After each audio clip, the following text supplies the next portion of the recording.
Coming up on this week's episode of TechSNAP, there's flaws in the software many of our devices use that could allow a remote attacker root access. We'll give you details on that story. Plus, did you know the server admins for the upcoming Olympics are actually moving into their data center? We'll tell you why. And we'll bust out our sopa box over CISPA. All that and more on this week's episode of TechSNAP.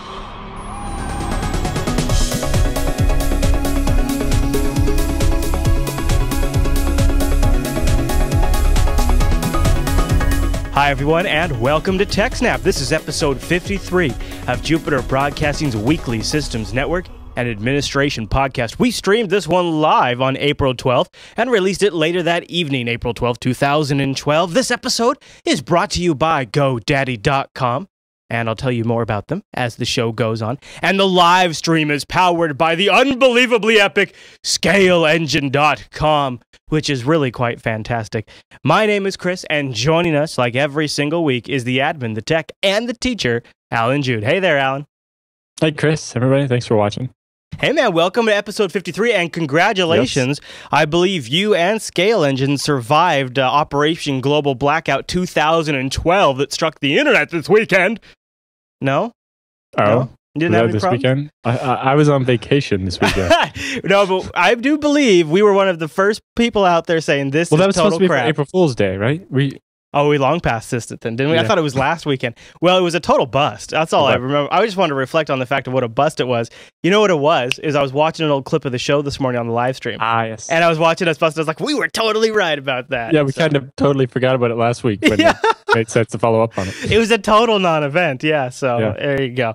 Oh, we have a really big show today. In fact, we're going to skip feedback this week because honestly, we've got so much stuff to cover in the roundup. Yeah, I know. And when we've moved the CISPA stuff to the roundup, that still means we're going to talk about it, and we got all kinds of links for you guys to follow up on. You're going to want to stay tuned for that. But also, Alan has a packed, crazy news docket, one of the bigger news dockets we've had in a long time. Yeah, got a lot of stuff in there. Yeah, the news docket had normally been getting crunched down a little bit so we could do more feedback and stuff because that's usually more interesting. But this week's news, there was just so much stuff that was too big for the roundup. And very interesting stuff. So. Before we jump into it, though, I want to let everybody know that TechSNAP is supported, and actually all of Jupiter Broadcasting is supported, when you go down to the very bottom of JupiterBroadcasting.com before you shop, and you will find links for Amazon US, UK, Newegg, Think Geek, Best Buy, Mint.com, Audible, which is really, really great. And a Chrome extension. These links here, when you click on those before you shop at any one of those sites, your session is tagged to give Jupiter Broadcasting a portion of your purchase. And if you grab that Chrome extension, you just automatically tag without even having to use the links. And we've also got a Firefox extension in beta testing. If you would like to help beta test the Firefox extension, email me. Chris@JupiterBroadcasting.com. We've got a handful of people using it now, and it looks like it's been rocking really good. And the Firefox extension has been heavily requested, so if you're interested in giving that a shot, just let me know. Chris@JupiterBroadcasting.com. Put Firefox extension in the subject line so I see it in my inbox, and I'll try to get you hooked up with that, because we would appreciate some more testers before we put it out there. But thank you everyone who does do their shopping using those affiliate links, because you help bring in essentially the amount of revenue that another advertiser on the network does. And now that I'm doing this full time, that is a very good thing to have. You literally are financing the productions of a lot of your favorite shows. So thank you everyone who does that. All right, Alan, what do you say we jump into our first news story of the week, which makes me so glad. Well, maybe, but I have a feeling I'm going to be so glad I'm not in the business anymore, Alan. Tell me what's happening here. Well, you know, it could also be the most epic thing ever, right? Yeah, it could be a great experience. It really How many could. people have said they've wanted to do this stuff, right? I've thought about it, that's for sure. Yeah, so have I. Yeah. Okay, what's going on? So the data center staff at the Interxion data center in London, which is hosting the official website and everything for the Olympics, the staff there will be sleeping in the data center. That is hardcore. Yeah. So basically, the data center technicians at London's Interxion data center will be sleeping on site in specially designed pods with the server. IT tech inside pods. the data center. The idea here is that what the concern is that London's transit systems, both just the roads and also all the public transit, the buses and the trains and everything, are going to be so overwhelmed by the number of visitors and other people in London for the Olympics. So if they have an IT emergency, they need these guys stat. Well, or even just the regular shift changes is that people won't be able to get to the data center to work. Right? Man, London is screwed. That's bad. Like, traffic and stuff is bad enough on a regular day. Imagine when the Olympics are there, it's going to be pandemonium. Right. And so but the other thing is that, when your shift's over at the data center and it's time to go home, it's like, well, it's going to take you 6 hours to get across town to go home. It's like, would you rather just sleep in a pod at work? Honestly, especially now, they're probably not getting paid for it, are they? But if they were getting paid for it, I would be really down for that. I would do it. Well, if it's going to take 6 hours to get home and 6 hours to get back, and you only have 12 hours off before your next shift, you might as well just sleep.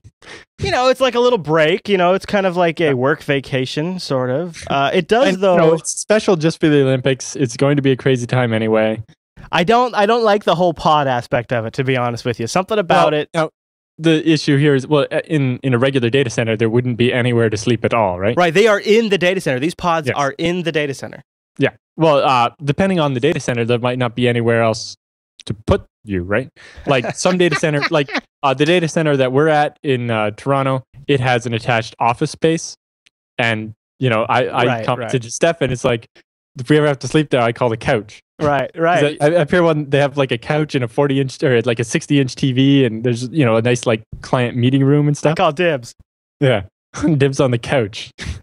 Wow. I'm sleeping in a pod. Well, this company maybe should consider getting the business of selling these, or maybe they do. Well, it's a separate company. The sleep chambers are designed by a UK company called Pod Time. And the pods are designed for workplaces to provide staff with an area to have like power naps, but they can be customized for an overnight stay as well. So I'm not sure exactly what the market is for these Pod Time sleepy pods, but they kind of remind me of the hotels from a science fiction novel I read called Makers by Cory Doctorow. You know what they remind me of is Fifth Element, where they go on the planes and they get in these little sleep chambers. Well, It's not a plane, it's a spaceship to travel. Right, but basically in that pod. I think that might even be where the inspiration is from. But it's fairly interesting. My question is for the data center is, how much sound isolation do you have for those little pods? Right, I was looking at it, and it does look like there's like a considerable amount of padding around it, and they have like plastic doors, but they don't look like they're very soundproof. Now, the other thing I noticed, though, is the thing they're sitting beside, that isn't a rack of servers, that's some power gear. Right. So if you're in the electrical room, it's probably a lot less noisy than the actual data center floor, where you got raised floor, which causes kind of an echo effect. It's just going to sound like all the time. because you have this raised floor, which kind of adds to the reverb and the vibrations. Yeah. And then you got all these fans, and it's going to be cold as hell. Oh, unless the electrical room gets hot. Some electrical rooms get hot too. It kind of depends on how they cooled properly. But it just seems that it would be a lot quieter in the electrical room. Now, some data centers don't have those separated though. Right. Yeah. I mean, this is funny to me. It's just like data center. They'd be like, IT lurks in there. That's where they live now. Well, we did a story a couple of weeks or months ago about the data center way up north, where the people would be basically living on site. Now there, we'd actually have like dormitories or whatever instead of little temporary pods. But how often have you been trying to download something and it's been going slow, and it's like, I wish I lived in a data center. Seriously, it's when I'm at a data center with a good connection. Let's just say things get downloaded, and it's glorious. It's totally glorious. Do you remember a few weeks back on TechSNAP when we talked about some of the security precautions that they were taking in terms of IT security for the Olympics in London? I mean, these guys are taking this thing super seriously. Yeah. Well, although, like we talked about a couple weeks ago when we talked about the preparations for denial of service attacks and so on that they were doing, a lot of it also just seems to be scare tactics by a couple of consulting companies to get big contracts to come up with solutions that, when if an attack actually happens, they probably won't actually make a difference. Right. Yeah, that's kind of like, whenever you go to the guy whose business is to make money off preparing for something, he's always going to warn you that thing could happen. And try to scare you into doing it. Well, that's pretty funny. Any other things you gleaned from this story? Not really. I just thought it was interesting that, they have these little pods and they're going to be sleeping in the data center. And probably a trend that is only going to continue from here on out, especially for special events where things are really on the line and the whole world's watching, Yep. I could just see that. All right. And especially, too, as these events move to the web for coverage like they never have been before. I mean, the Olympics is going to be online in a way that was kind of done last time, but I mean, it's really something new. When I was in Vancouver, I watched a lot of it online from Canadian sites. Yeah. All right. Well, let's talk about this next story because it's in a tool or a distribution of Linux that I find to be extremely valuable, and I've used it in my professional career. In fact, I was just thinking about in the next week or two doing a Linux Action Show special on this distribution. They focus on security, but it turns out there's actually a potentially critical flaw in this distribution. What's the details, Alan? So students in an ethical hacking class found a flaw in BackTrack Linux, which is a Linux distribution specifically designed for security analysis, forensics after an attack, and penetration testing. Right. And it's a very common tool among security professionals. It's a very good tool. You used to use it, and so it comes preloaded. It's a live CD that you can put on a USB stick or install on a hard drive. It's based on Debian, and it comes completely preloaded with things like Nessus, Metasploit, Nmap, and then just the beginning. AirCrack, all kinds of tools. A scanner that can scan a network for Cisco routers that have the default enable password, which allows you to take them over. Right. All kinds of stuff like that. Yeah.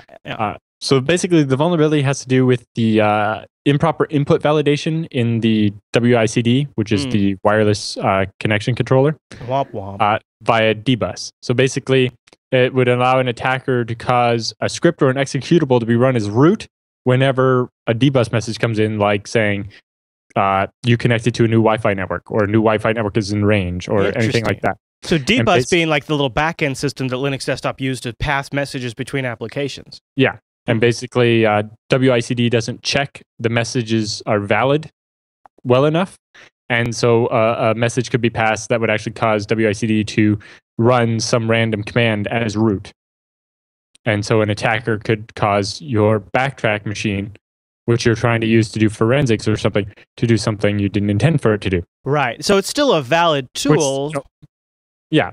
But basically, if a certain kind of booby trap was left behind when you're doing your forensics trying to analyze that machine, they could cause it to not show up or to destroy your investigation, or it's just this doesn't seem like it's necessarily specific to BackTrack Linux, although that it's actually been successfully exploited anywhere else. But I don't know that BackTrack changes that much about WICD compared to like Debian or Ubuntu.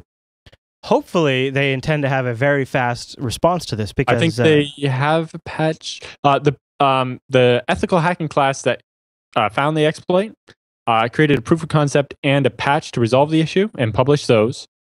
And the BackTrack project is either already has or is almost finished their fix for it.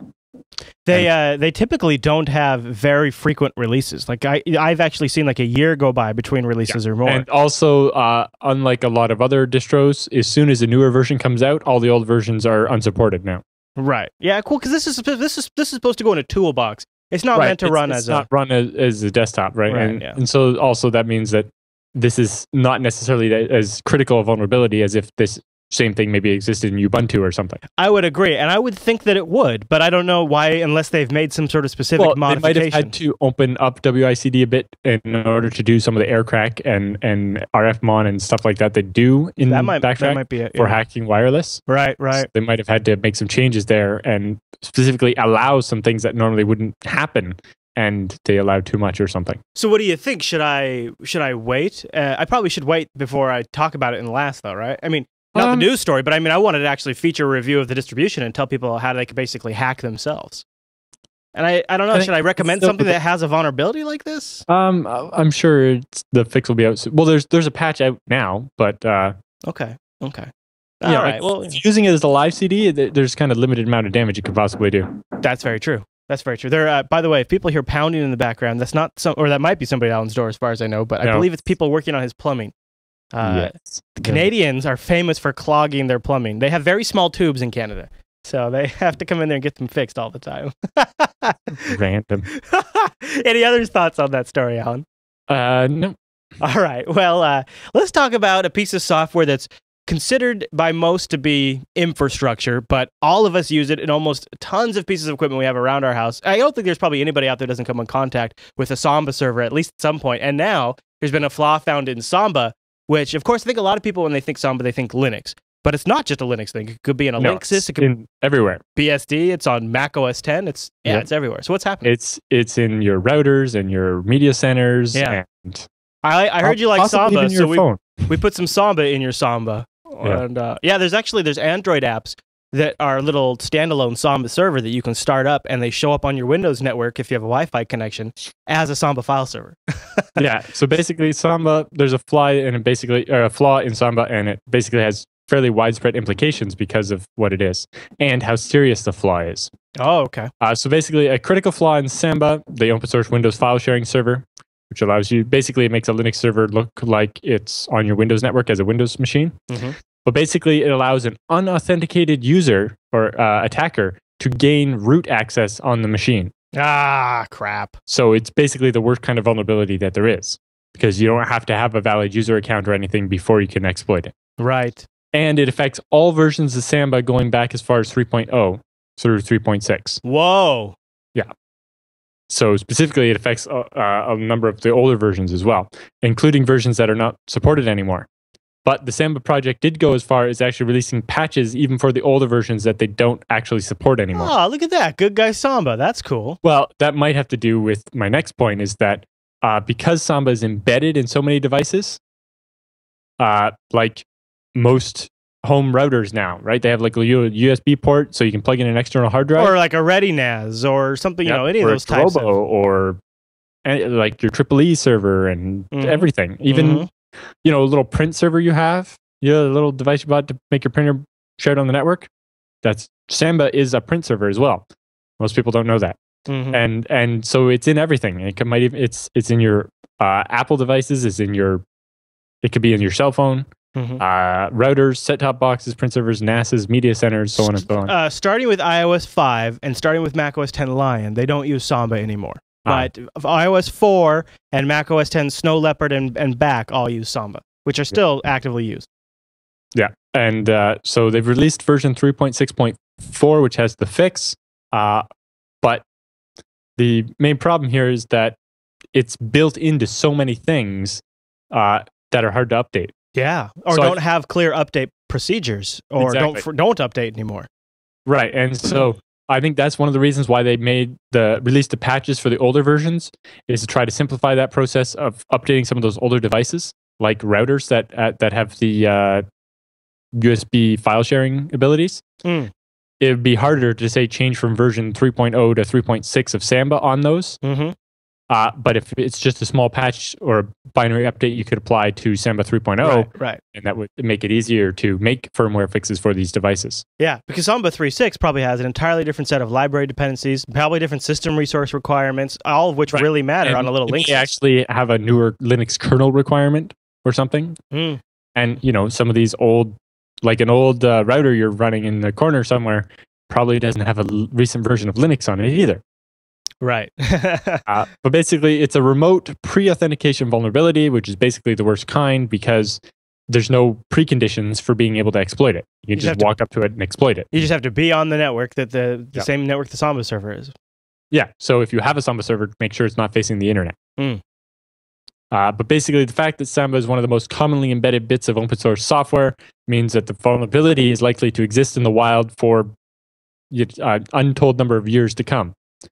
Right? There's some of these devices that'll just be around forever. Oh, absolutely. It's like, how many D-Link HD media routers are out there?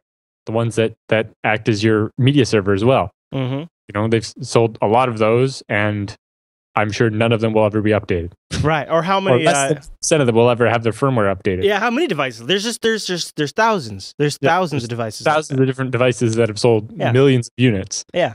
And some of them don't have the ability to update their firmware, and a few of them, have a process, but you have to go to their website, dig through it, find the right firmware for your device. If you use the wrong one, it bricks your device. download it, and then apply it to your router, which requires some downtime and usually requires being directly connected to it and requires, setting up a TFTP server and a bunch of stuff. And then once when you're doing it, there's this risk that if the power goes out or if you goof up or something during the process, you end up bricking this device. Or your settings reset to default, which always screws regular users up. Especially with an update where they have to change Samba. It's like they might not be able to keep the configuration in place when they do that. And the worst part about it is that it's not like it's one of these vulnerabilities where, you crash the service and now Samba's unavailable. You get root access. You get root access on the box. And that's the real part that sucks. Well, in this case, most people might think, well, what do I care if somebody gets root access on my router? Right. But then they can be using that as a jumping off point to bounce their traffic through your router so that when they're doing something illegal, it gets traced back to your house instead of theirs. Mm-hmm. Good times. Any other thoughts on that story? Not really, but it'll be interesting to see some of the fallout from this. Yeah. And basically seeing how some companies will handle it better, or some vendors will handle it better than others. Some will be like, all right, here's a firmware update, and there's some way of actually solving the problem. Some of them will say, all right, we'll offer some kind of device buyback program where we will offer you a discount to upgrade to a newer version of our device. I would bet most of this will just go by the main vendors. They won't talk about it because people don't know what Samba is and they don't have to address it. And, I think back to all the clients I know that have like Red Hat enterprise Linux installations from like 2006 and 2008 that they don't even update anymore. And I don't know what they're going to do. They're just kind of stuck. But moving on, Alan, should we talk about Utah's data breach that struck this last week? It seems like a pretty nasty one. We're talking 181,000 records. Somebody must have screwed up. In fact, it looks like it might even get blamed on configuration error. See, the problem was they didn't have their sysadmin sleeping there, keeping a close eye on things. What happened? Yeah. So basically, Utah's Medicaid and CHIP database was compromised.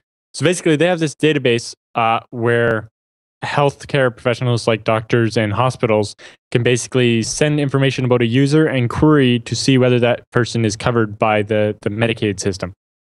So you send someone's name, address, and social security number, and you get back basically a true or false whether they're covered by the system.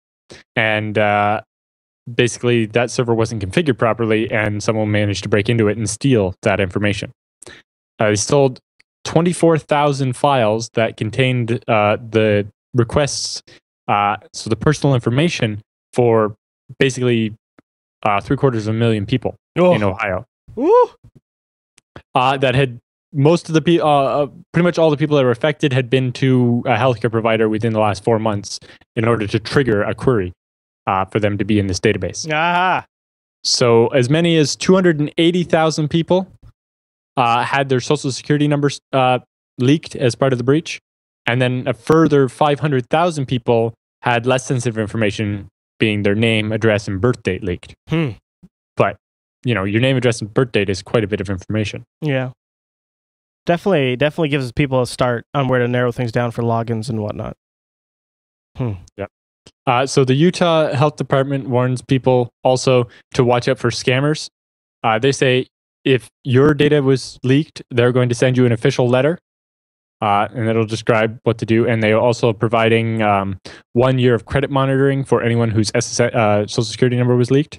After which, it'll automatically renew for a small monthly fee. Yeah. But they warn that you will not be contacted by phone.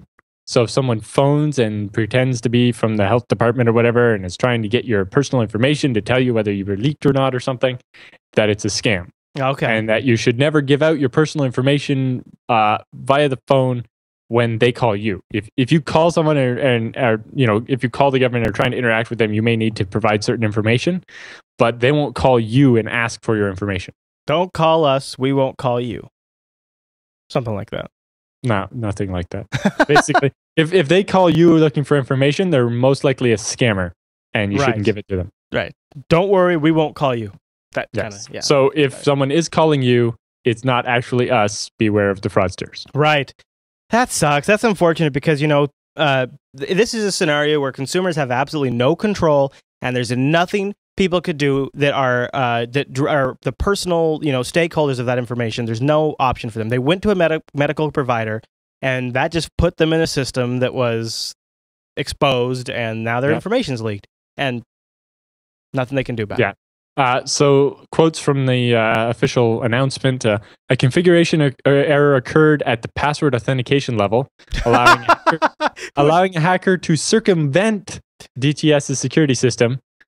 So they have a process in place to ensure that the state's data is secure, but this particular server was not configured according to normal procedures. When they say a bypass of the password system, is that just a really clever way of saying they guessed our root password was password, and then they logged in as root, and since they were root? It seems more like the password didn't actually, you didn't actually require the password to access the database.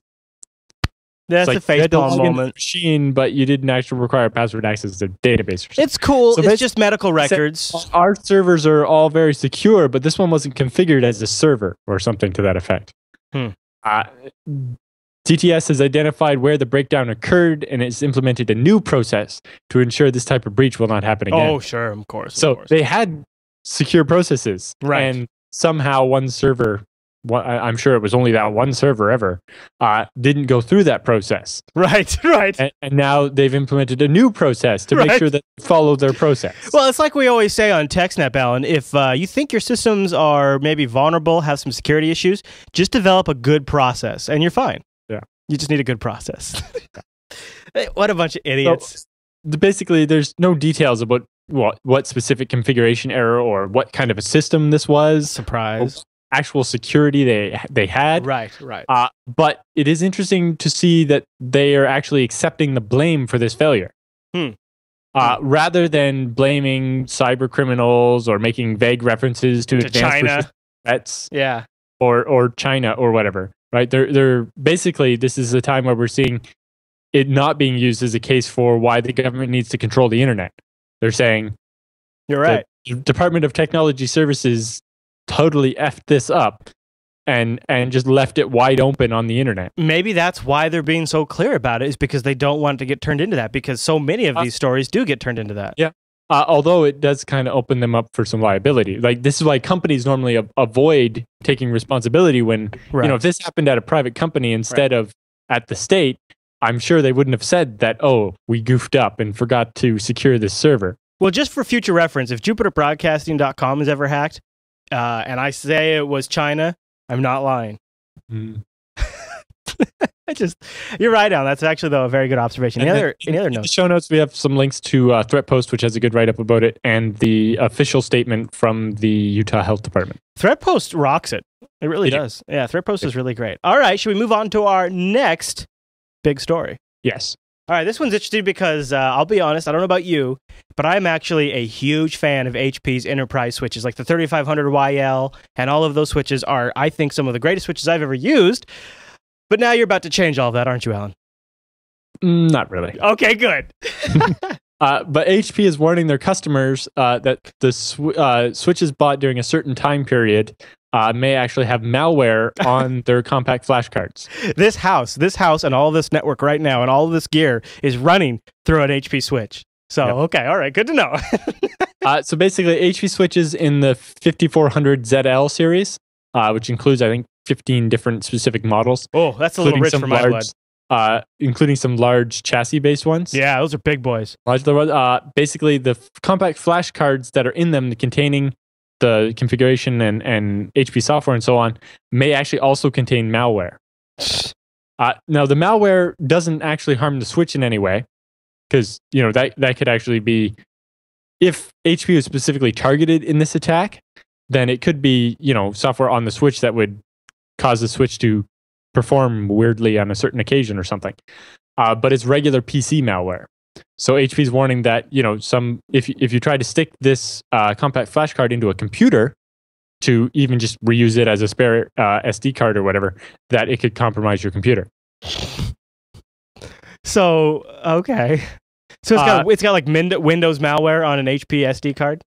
Right. Well, it seems what seems to have happened is HP bought a lot of compact flash cards and then wrote their files to them and stuck them in the switches, not knowing that the manufacturer of the SD cards had loaded them with viruses, thinking that they were going to be used in like a camera or something rather than a switch.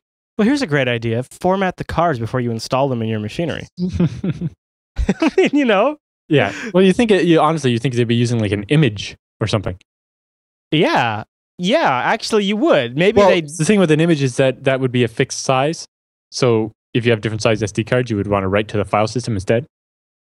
Yeah, I bet they got to buy these things in bulk. They bring them in. They probably took one, set it up by default, and then imaged that one and had the crap on it. Or likely, what they did is they sent the files to the manufacturer and said, "Make me 1 million SD cards with this on it." Oh yeah. And that's when the malware got added. Yeah. But it seems that this attack wasn't specifically targeted at HP because, enterprise switches are not the place where you want to put your little PC malware. You want to put them on the compact flash cards that are going to be used in cameras and cell phones, because then people might stick those into their computer and get infected. And they do. Yeah. But basically, HP offers 2 different fixes. There's a software purge option, which is a command that you can run in the management interface of your HP switch, and it will delete the malware and the directory of files that it includes. And that requires no downtime on your network. Or if you're uncomfortable doing that, or you can't do that, or your switches aren't powered up, or whatever, if you contact your HP support, they will send you a new management module, the whole module that houses the SD card, and then you ship the old one back once you replace it. But that requires powering the switch off to do that. We're looking at in the video version of the show. We're looking at diagrams of these switches, and these are some big mamas. Yes. Yeah, I've never really gone with anything beyond the 3500 level for HPs, because once we started talking gear that significant, we'd switch over to Cisco usually. But it's a bit of egg in the face, because these are pro units. We're looking at like 48 port gigabit with 10 gigabit uplink. I think they're 4500s or something. Yeah, yep. Those are also great. That's about the biggest that I've looked at as well. But basically, this incident highlights concerns about the security of the technology supply chain. Yes. Right? Like we've heard about fake Cisco parts, and we've seen this before with hard drives coming pre-installed with malware. And I do agree. The supply chain is definitely something that is an issue, but I also think some responsibility is on the vendor in this case to check this kind of stuff, especially when it's infrastructure gear and things like this have happened in the past. Right. It's how do you decide who you can trust as far as your suppliers go? Nobody. Trust no one. Verify everyone. Well, interesting story. And for all those HP switch lovers out there, check out that. Maybe that's something to look into. But there's also a group that is working to develop a standard for these for verifying the suppliers. Oh yeah. Okay. Really? Yes. The Open Group is supported by a number of companies ranging from Boeing to Oracle to IBM, is working on the Open Trusted Technology Provider Standard, which would be basically a framework to not judge, but measure the compliance of suppliers to make sure that this type of thing doesn't happen there. Okay. So, companies would decide that we're only going to buy from places that follow this security standard to ensure that we don't end up with that stuff. They say in this article, according to the FBI, from November of 2007 to May 2010, Customers and Border Protection and Immigration and Custom Enforcement made more than 1,300 seizures involving 5.6 million counterfeit semiconductor devices. The semiconductors are used extensively in modern products, including equipment used by the government and military and aerospace industries. So obviously it's an important issue for the FBI. Well, yeah, so, when the Pentagon orders stuff and they end up with fake chips. Or bugs. Or chips that may have Chinese backdoors in them or something, that's a very serious threat. Right. Here's your phone. No, there's no listening software on there. Well, Al, let's talk about something that can just take a load off people's minds, something that's a little easier to wrap your brain around, and that is GoDaddy.com, today's sponsor of TechSNAP. And we've got a great special deal for you. Actually, we've got two. Let me tell you about the first one, though. The first one is $5.99 for a .com. And you can get up to 5 .coms each for $5.99. Which is a huge deal. Dude, right? They're almost never that cheap. No, Epic deal is epic. There's the odd time you can get a price almost that good if you're moving from one place to another, because Right. they do that to get your Right. business. But these guys is like brand new domains, the lowest price you'll ever see. Especially for the .com. And I would do something like this, just even for like a summertime family blog or something where I just want to organize something around at $5.99. It's worth it. And you can get up to 5 of them if you use the code 599 COM7, 599 COM7, all one word. Also, GoDaddy is offering 15% off your entire order. Whatever you're getting, you're doing some renewals, you're doing some hosting, whatever it is, you want 15% off. Use our special spring code, SPRING7. And that, of course, is both of those codes are good until the end of April. So go use them up while you can. $5.99 for a .com or 15% off your entire order with Spring7. And of course, we've got more codes in the show notes and links to these things as well. And thank you to GoDaddy.com for supporting TechSNAP. They're going on long-time sponsorships now, which is awesome. And I know we have people at GoDaddy who watch the show. So hello to all of those folks as well. Yes, thank you. All right, Alan, well, that was one heck of a news story, but I believe it's time for the TechSNAP Roundup.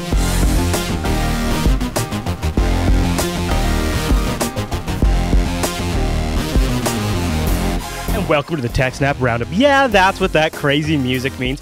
The Roundup are the stories that didn't quite make it into the top section of the story, but we still wanted to talk about them or give you links to follow up on your own afterwards. A lot of times, we're either breaking a story or following up on a story, and we're doing a whole lot of that this week, aren't we, Alan? Including our first story, which is something that's rather interesting and a little insight into how everything works behind the scenes. I'll let you take it, sir. How Facebook sends its cops, what Facebook sends cops in response to a subpoena. What's going on here? Right. So when the police subpoena information about your account from Facebook, you wonder how much information they actually have. So this is from a specific case about the Craigslist killer or something. And it basically shows the PDF file that Facebook sent to law enforcement in response to subpoena. And it basically shows what kind of information Facebook has about you and how they format it for law enforcement. Wow, 71-page documents. The first 8 pages are the actual subpoena. The remaining 62 pages are from Facebook. Most of the pages sent from the social networking giant consist of single photograph plus formal details such as the image's caption, when it was created, when it was uploaded, by whom, and who has tagged it. Other information includes wall posts, messages, contacts, and past activity on the site. So basically everything you'd expect them to really have. Yeah, basically everything you've ever written or anyone's ever written to you on Facebook and all your pictures. So I can imagine some people that have like thousands of pictures. Yeah. They'd literally like break a printer. I mean, could you imagine like my wife, Angela? She's got like 3 or 4 pictures she posts every single day. Yeah, her albums are huge. Multiple albums that have thousands of photos. But it sure is nice of Facebook to package it up in this nice PDF. Save the feds time. I really appreciate that. Well, honestly, I think they were mostly dumbing it down, because if they sent a nice XML data file with all the data in a nice usable format, the police would be like, what the hell is this? I would love them just to send them a SQL dump file. Just, here you go. Here's the SQL file. Import that into your own SQL database. Of course, they don't use MySQL, but... all right, they actually used quite a bit of it for a while. Right. They probably I don't know. I think they still do some, yes. Yeah. They have some interesting posts on their technology blog about how they scale MySQL. And interesting issues that only Facebook would run into. Yeah. All right, let's talk about this next story in the roundup. It kind of fits in with our backtrack discussion. Project Basecamp adds Stuxnet-type attack modules to Metasploit. And Metasploit was one of the tools I had mentioned that is super awesome. It's got a database of current vulnerabilities, and then you can execute the steps you would need to check for that vulnerability or to even exploit that vulnerability. So Metasploit's a framework for building and testing vulnerability exploits. So basically it allows you to scan your network to see if your machines are vulnerable, and to actually proof of concept it by doing things like running a command like starting calculator or something. Or one of my favorites is it'll let you remotely compromise a Windows box, and then depending on the compromise, actually send them a VNC executable and then bring up their screen. And it's awesome to do it remotely with no authentication.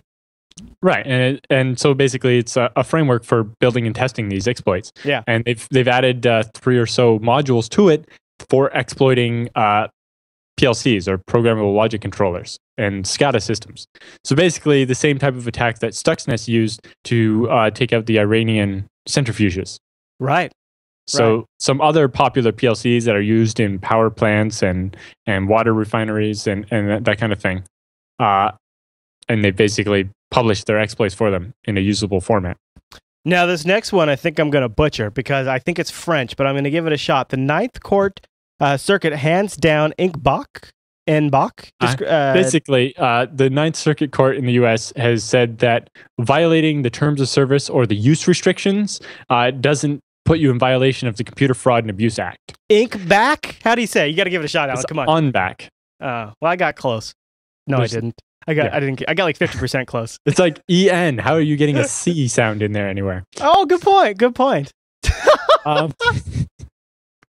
But basically, they're saying that, and I think in this particular case, the job this guy worked at said that you can't use our computers for this, and he did anyway, and they tried to charge him under the Computer Fraud and Abuse Act, which is for hacking and for, breaking into places and stuff. Right. And so, just because a company says that you can't use their computer to do X, which could be like check your personal email, that doesn't actually make it against the law because the companies don't actually make laws.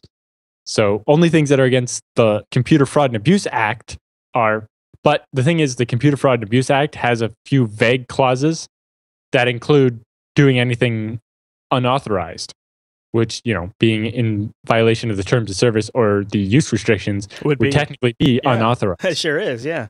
But if what you're doing isn't actually illegal, right, then the company can't just make it legal by putting it in the terms of service. That's a win for end users. That's good. Yes, that's really good. Specifically, the reason why this is a big deal is because in the past, a number of different courts have sided on the other side. Yeah. And that this is likely going to be headed to the Supreme Court to get a final decision, hopefully coming down on this side in this case. The chat room is hooking me up with the definition of Inkbach. And so maybe I'll give that a read after the show, so that way I have a better understanding of what it is. All right, now I brought my soapbox just for this episode. I've had it on the shelf for a little bit, but it's time to talk CISPA on the show. And Alan, you've got the first link in here, so I'll let you take it. It's why CISPA is a really bad bill, and it's a headline over at Slashdot. Yeah, and it just talks about some of the problems and the possible consequences of the bill. Now, I think CISPA has been served a major disservice because people are calling it the next SOPA. And it really doesn't share a lot. It doesn't share much technically with SOPA. Remember how, if everybody remembers, SOPA's main thing is IP rights holders could go after a website at the DNS level and knock them off the net.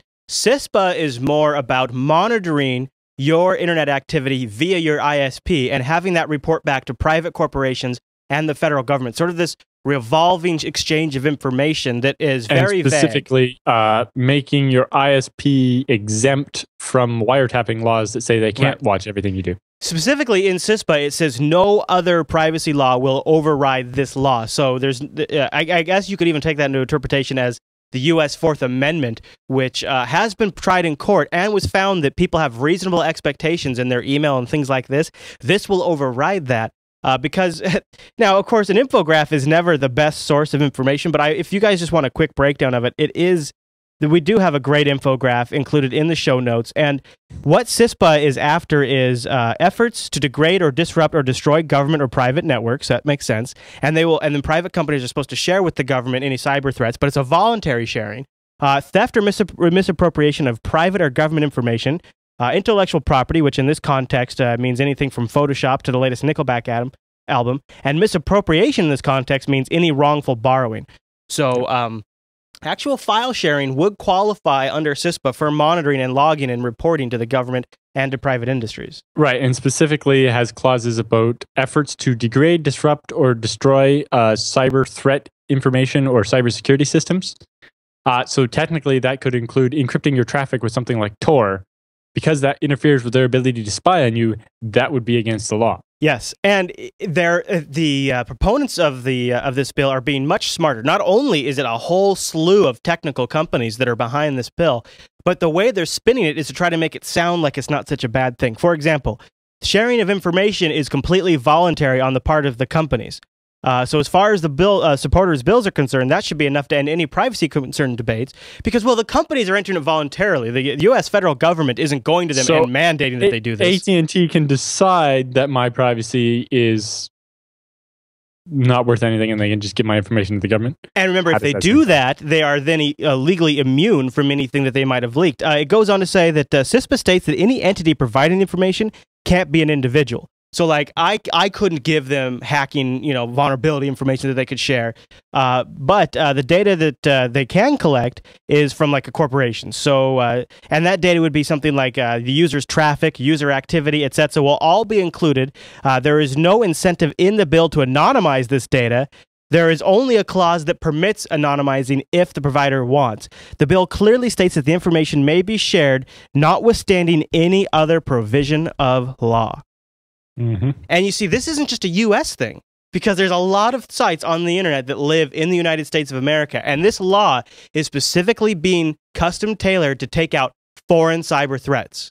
So that would, to me, mean people coming in and out of the U.S. So it's going to affect U.S. citizens and people all around the world that are accessing sites based in the U.S. Mm-hmm. So it's not quite like SOPA in the sense that they're going to take down my website if I have something that's copyright infringing, but it includes provisions to say that breaking copy protection and supporting piracy are now cyber threats to national security.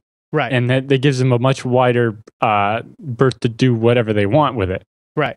And something else to kind of keep in mind is under the vague language of this law, if you browse porn, and that would be considered a user activity that gets logged, your employer could technically become, depending on who your employer is, one of the companies that gets access to the sharing of information. So I wouldn't see it too far out that there could be a future where when you're going out there for a job interview, they can sort of try to pull this information about you to see what your cyber threat level is or something like that. I mean, you never know, because it's a revolving door between private companies and the U.S. government, and it's being backed up by the NSA. And you also have to wonder, now this is a little tinfoil hat of me, but you remember we covered about 3 weeks ago that story of that massive multi-billion-dollar NSA facility that's being built with tons and tons of storage and computing power? You got to wonder if these two things are potentially related. Right. So, CISPA's crap. And we have links in the show notes where you can educate yourself. Don't let the fact that it really isn't quite like SOPA take the wind out of your sails. This is something bad. This is yet another attack on the privacy of everyone on the internet by another government, and hopefully, yes, this something one, we can do. instead of attacking the internet, this law attacks you personally. Yeah, this one's almost worse in a lot of ways, and it's being trumpeted by all the usual shills that shill for this kind of crap, which just makes it all that more patently obvious what it is. But there you go. All right, now this next story kind of validates something I said last week during the roundup. Do you remember I asked, wasn't there a story about the U.S. military trying to hack game consoles? Well, no, we talked about how regular hackers had managed to compromise game consoles and how the military was paying a company to hack cell phones. I could have sworn we talked one about the game consoles, but now we do have one about game consoles. Yes. So basically, so we talked about game consoles being hackable. Your credit card information was stored on them, and regular hackers could get it. Right. And then we talked about the U.S. military paying companies to hack cell phones. But now consoles. Now the U.S. Navy is paying some company in the six figures to hack game consoles. Oh man, I hacked an Xbox once. Maybe they ought to pay me. Yeah, I put a media center on that thing, dude. I could I could back up my games. It was awesome. It definitely seems like they're overpaying. Is the major concern I have with this? Yeah. Now they go in the article to try to stipulate that this can't happen inside the U.S. It's only game consoles we seize from elsewhere. But $177,000 for the job. Am I reading that right? And it's like, once you hack one Xbox, you can pretty much do it on every other Xbox. Seems like an awfully steep price. And what a weird thing for the U.S. Navy to be involved in. I'm not sure what they think is on this Xbox. Yeah, I don't know. It reminds me of another story, of another one of Cory Doctorow's books called Little Brother, where they're actually using their, next generation consoles with GPG keys to create a private secret internet so that they can trade information without the government spying on them. Well, now they're going to get access to their game consoles. Maybe the government read that book and they got a little worried. Yeah. All right, Alan. The next story is the Etsy hacker grants support female programmers. Don't know what this is. Etsy.com, which is a little cottage industry site. They sell like arts and crafts, and basically people can make things like people knit or build little things or whatever, and they sell them online. So it's kind of like a eBay type thing, but specifically for stuff people make by hand. That's cool. Like is stuff you would buy at like a yard sale or something. All right. That kind of a idea. But basically they're offering living expense grants for women to take programming classes in New York. Oh, wow. So there's this group that's running out is trying to create more female programmers and so on, and more people in our industry.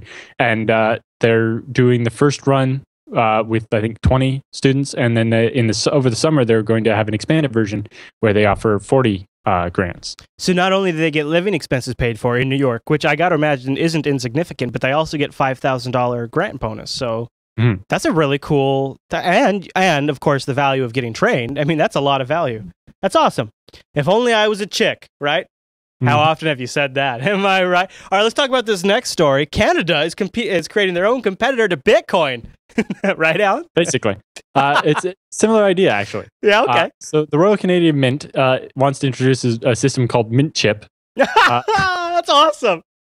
Which would basically be an anonymous digital currency system for small cash transactions, like buying a coffee or things that you would use coins for right now. Your government is doing this? Yes. Wow. They're holding a competition where they're going to have a bunch of different people compete to design the system, and there's a cash prize of like $50,000 in gold bars. That's pretty impressive. Yep. Wow, gold? Yes. What is going on? That is crazy. That is crazy to me. That is like nothing I think we'd ever see in the U.S. That just totally blows my mind. So basically, the idea here is that it would be something kind of similar to Bitcoin, but probably a little more centralized, keeping the anonymity part, but instead of being its own currency, it would just be Canadian dollars. Okay. And so it would be readily exchangeable back and forth with regular Canadian dollars. It wouldn't have that fluctuating exchange rate, which is one of the main problems with Bitcoin, is that once you get the Bitcoins, they're not necessarily worth what they were when you got them and so on. Right, and you end up hoarding just in case it goes up. Yeah, and things like that. And so basically this is things like the near field communication haven't really taken off yet. And so the Royal Canadian Mint's like, there's a small window here where we could make this more universal system that wouldn't be owned by Google or Visa or one particular company. Oh, or Facebook. Facebook credits are getting really big. But Google, Visa, and PayPal are the big people working on their things right now. Interesting.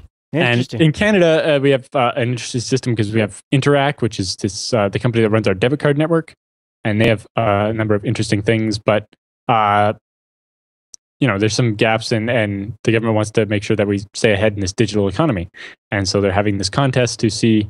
But the idea is that it will be very flexible, but we're talking like transferring money with like USB sticks or cell phones, and they have a number of different devices targeted. Wow, it looks like it's actually pretty interesting. So first you kill the penny, and now you're going to make your own digital currency. Meanwhile, us U.S. citizens are stuck with the old clunky Federal Reserve. All right, Alan. Well, let's talk about our next story on the roundup, because it's the end of an era for Windows XP. At least, well, it will be shortly-ish. Yep. What's going on? So Windows XP and Office 2003 have entered the very last stage of their extended support. And in April of 2014, they will reach the end of life, and there will be no more security patches for them. That's pretty wild. Of course, April 2014 is quite a ways away, but yes, something to at least think of. But they mentioned that, specifically, there are a number of like SCADA systems that use a modified version of Windows XP, and it's not something where you could just upgrade the XP underneath, like upgrade it to Windows 7 and keep running the SCADA software. Right. Because it's so tightly integrated, it would just break. Right. So there's a number of like embedded type systems, or, I don't know if you've ever noticed, but a lot of retail stores, you go in and their cash register system is actually something running on top of Windows XP. Yeah, well, you know what? A ton of thin clients out there are XP embedded too. Yeah. People that connect to some sort of remote server. Lowe's and Home Depot are a couple of our local stores. They don't all use XP, but they use those types of systems where it's just a little dumb thin client at the end that's got some sort of embedded OS. Yeah. Yeah, and all those run XP. And so when, for example, we just saw this massive remote desktop exploit problem. But if that were to happen when XP is out of its end of life, that means Microsoft wouldn't make a patch for it. Right. Very true. Very true. It could be, a big problem. Well, it is, I mean, XP was released in 2001, so like 13 years. Sorry, XP that isn't running Service Pack 3 has already been end of life. Oh, right. Yeah. And Service Pack 3 is newer, but still, it's the machines that are going to be most affected by this end of life probably don't even have Service Pack 3 on them. Yeah, and therefore, they're already vulnerable. Well, the world moves on, Alan. It does, but if we've learned anything from the internet is that there will always be old devices left. And manufacturers don't when they should. Mm-hmm. Yeah, they're trying to maximize their ROI on that investment they made 11 years ago. Well, this is why things like trying to make changes to the way DNS works always have to be done, or even replacing IPv4 with IPv6. Mm-hmm. Like the fact that there are still machines out there running Windows XP means that it's hard to do that. Mm-hmm. Mm-hmm. Thanks. XP. And it's more the actual. And if you think people that don't upgrade their PCs is one thing, but again, when we're talking about like those little switches that are running old versions of Samba, it's like people don't even necessarily know how old that is, or that it needs upgrading, or that right. And those are the type of things that are going to cause problems. It's just an appliance to them, so they don't think about it much. It's kind of out of sight, out of mind. Let's talk about this Richard Clark story, the roundup. This is an interesting one because it goes back to Stuxnet, and he thinks he knows who is behind Stuxnet. Now, I didn't get a chance to read this article, but you did. And did anything interesting jump out? It's like a 4 or 5 page article from Smithsonian Magazine. Yeah. And an interview with Richard Clark, who, if you don't know, was the guy that wrote the famous memo to George W. Bush that Al Qaeda was determined to attack the U.S. Right, before 9/11. Yep. But he was basically, he was the counterterrorism czar under the first George W. Bush, also under Bill Clinton, and then under George W. Bush, where the post was then downgraded to not be a cabinet post anymore.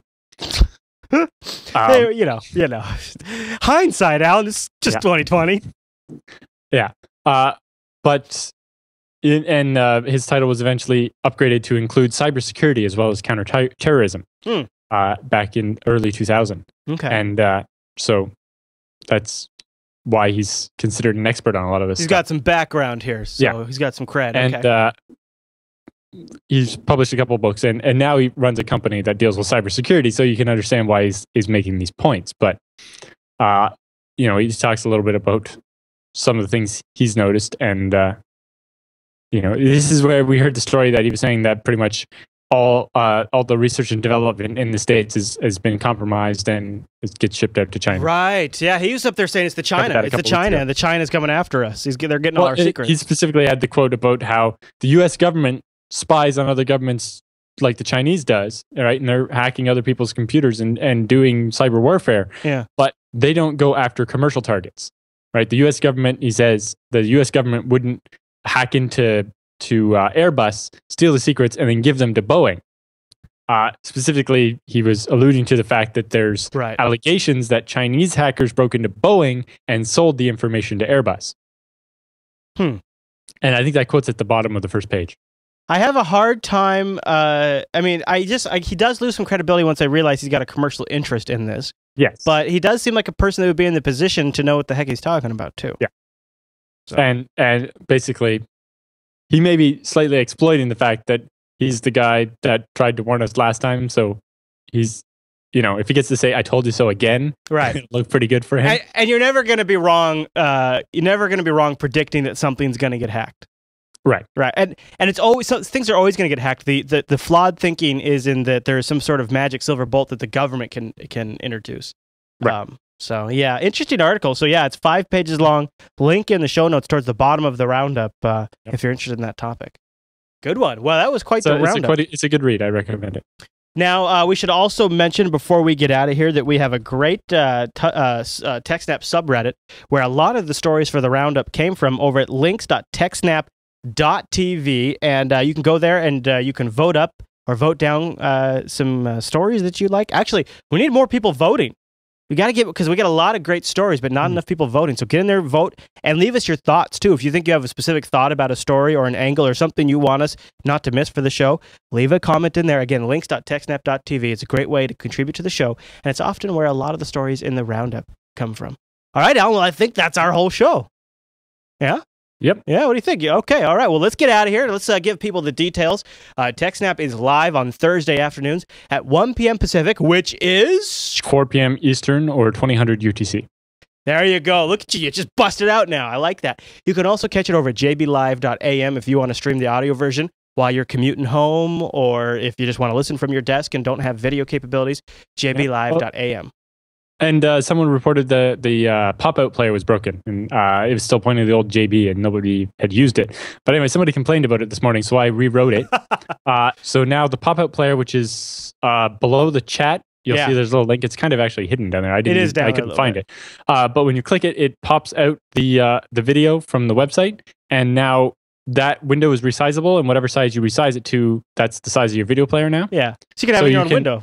So you can have TechSNAP be whatever size you want it to be to fit whatever else you're doing on your computer at the same time. Well, it's nice too, because including maximizing it. Yeah, I know some people had trouble when they tried to go full screen on a second monitor. Yeah, it wasn't working. Our player works better than the Justin.tv one for that.